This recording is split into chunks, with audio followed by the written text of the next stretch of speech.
Tụm đông anh ơi. Tụm đông anh ơi.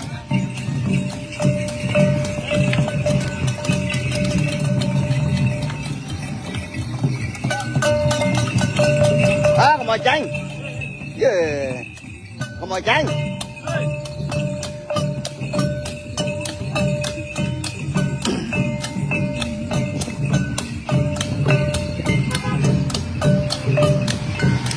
Đuôi trộn đi mà.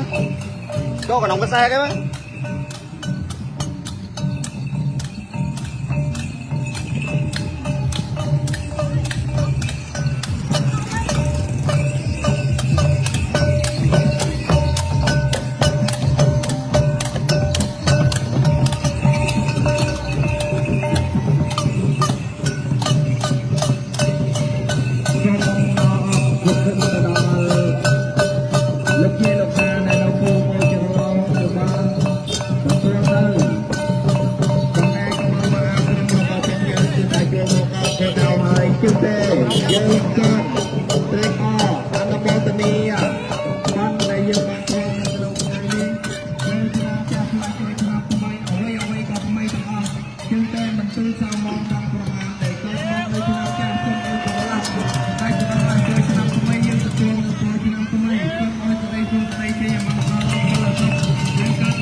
Con trái giảm hay kêu đã nó ruột lại nó nguội.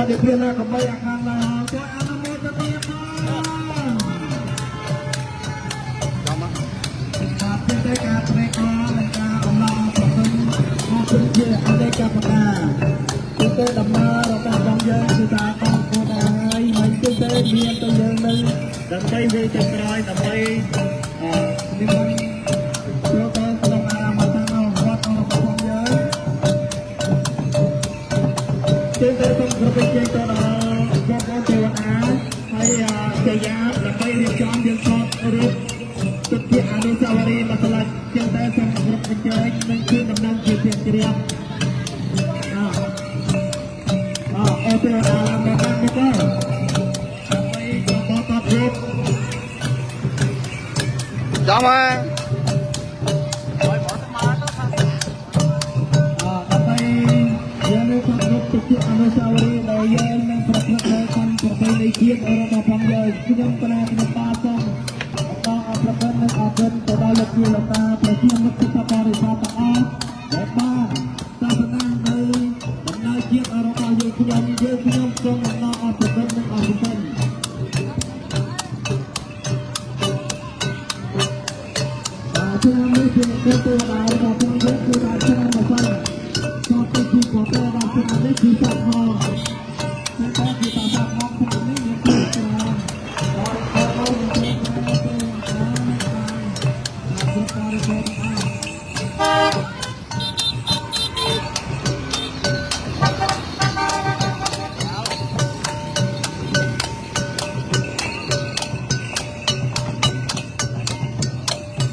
Ơi chậm.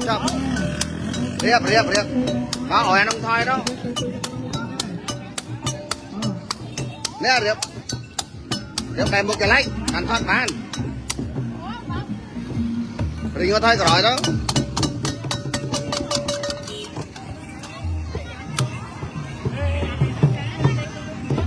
Thắt bè một cái lấy. Thắt bè chỉ đặt ngay nó thôi mấy bạn. Thay rồi đi. Thôi, con kia ăn, riệp thắt rúp. Thay rồi đi. Thay rồi đi. Thay rồi.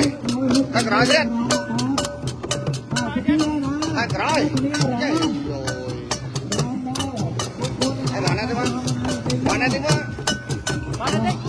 Kayak, enak di mana?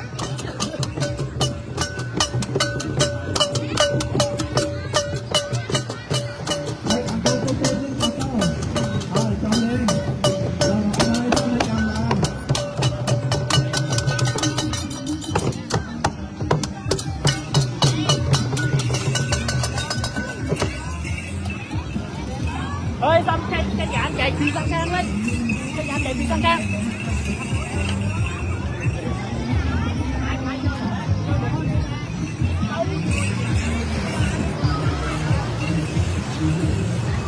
lâu nặng nặng thiệt ôn tôi nè lâu nặng nặng là thiệt cứ tay chạy một chẳng phải chuyện việc làm chặt luôn thực hiện ăn luôn sao đi lâu cho nam phi con không còn vậy chuyện rồi nhắm cho nam phi con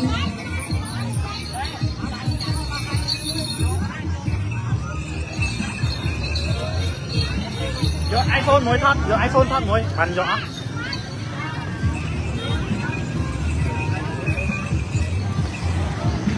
chưa mới nào mà dắt kem chặt vô tổ á ở đâu ta sang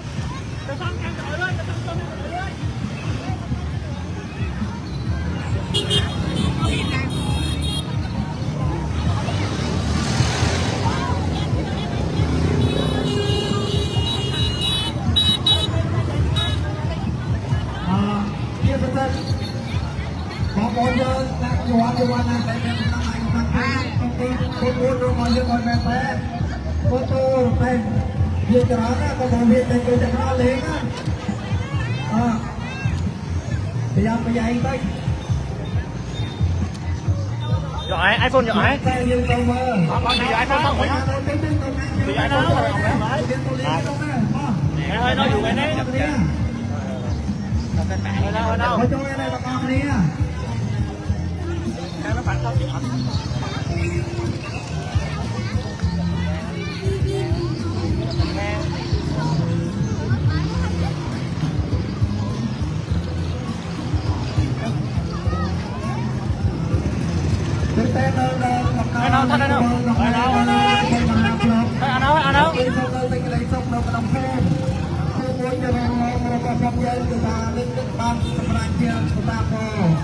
cho mọi lúc kia đọc ra và chia mình tập vào để cho vào mà không được làm đó để đây bên kia nó ngon đi hiện tại cái đây còn ngon còn hai dạng nào nó còn bán tôi còn đây cho mọi bạn đâu chúng ta còn đặt lại và một cáiคืออายุวันหน้าจะการงานในวันนี้เพียงนั่งไม่ได้การอะไรอ่ะกับคนจะเปลี่ยนไปđâu ok ơi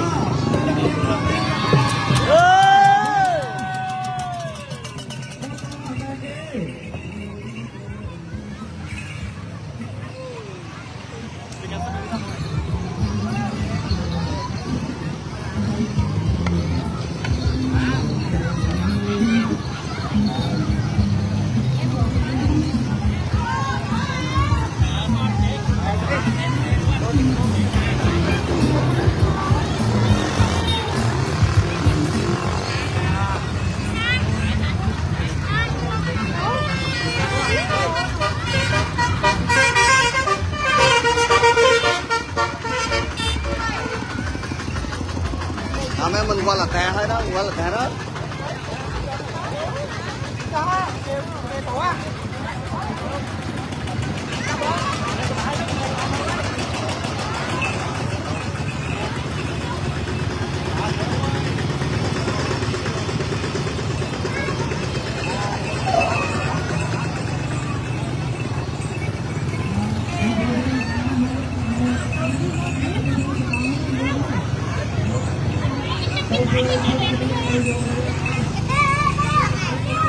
Đều Đà Lạt đập là không.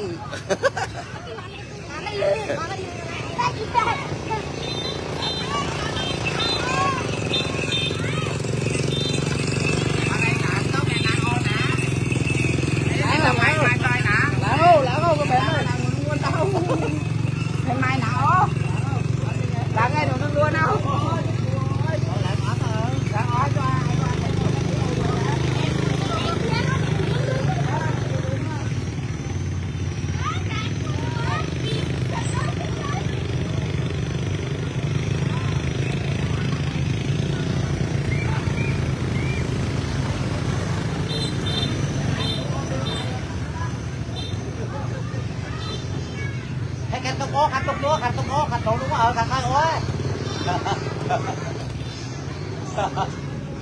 Khăn ô đủ đúng rồi.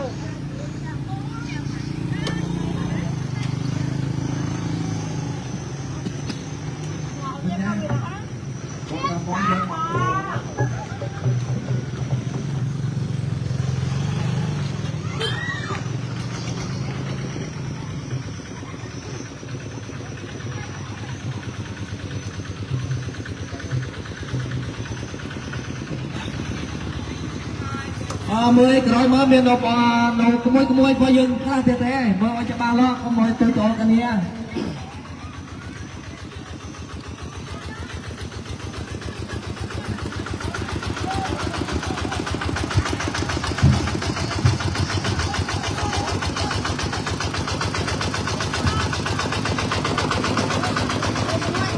ôi trời ơi anh mới tặng cái tiêu đãi nha bọn đấy là anh vậy tiêu đãi năm tay lên tôi cho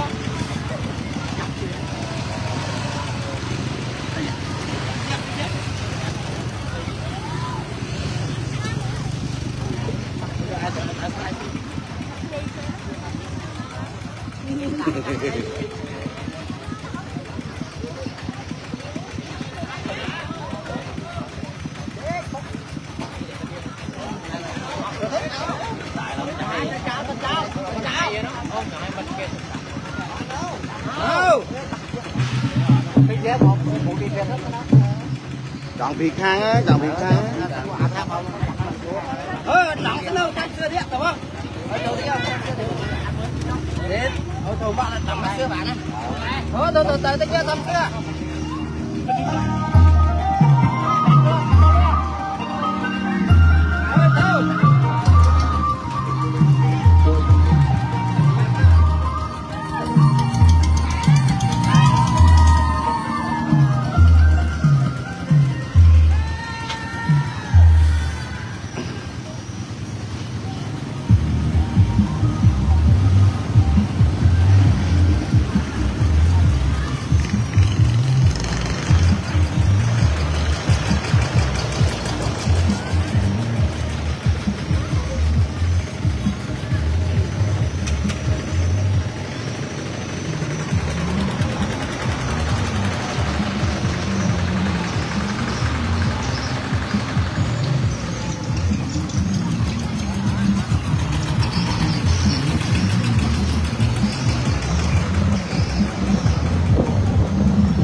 tôi phải dặn một đồ lông cẩn đó này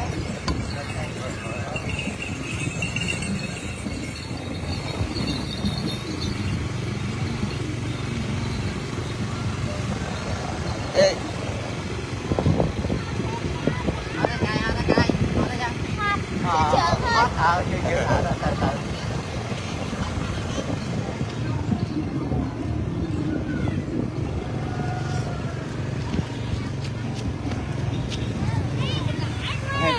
có dòng cãi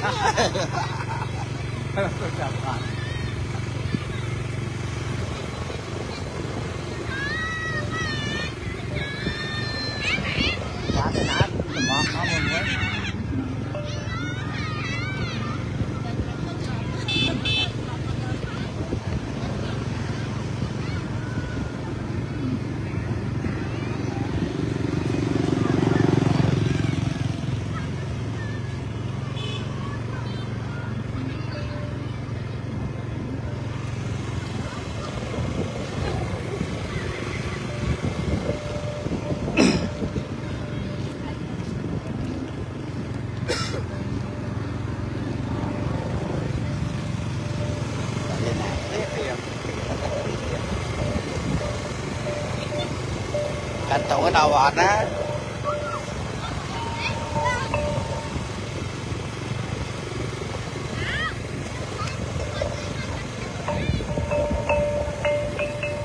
Đấy, liền sao ấy, còn liền sao ấy à. Phong ấy, phải ra. Nó mấy tụi liền sao chứ hả?